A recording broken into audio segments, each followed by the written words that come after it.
પણ ભોળોનાથ પૂજાય, ભગવાન શિવ પૂજાય, એની અર્ધાંગના પાર્વતી અને ઉમા પૂજાય, પતિ પત્ની બે પૂજાય એમ નહીં, પણ બેના દીકરાએ પૂજાય, કાર્તિક અને ગણેશની પૂજા થાય.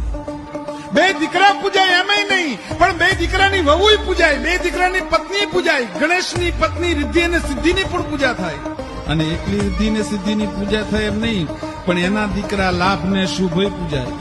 અને એકલા દીકરાના દીકરા પૂજાય, પોતાની પત્ની પૂજાય એવી રીતે નહીં, પણ એના ગળાના હરેના ઘરેણા પૂજાય. એમ કહેવાય ગળાની માલિમાં પહેરેલો સર્પ છે, એક ફૂંક મારે તો 14 ગામના લીલા ખંડને બાળી દે. એવું જે હળાહળ વિષ છે એ ગળાની માલિપા સર્પને મીટીને બેઠો છે દાદો, એ સર્પ પણ પૂજાય. અને સર્પ એકલો પૂજાય એમ નહીં, પણ જેની માથે સવારી કરી છે એ નંદી કોઠીઓ પણ પૂજાય.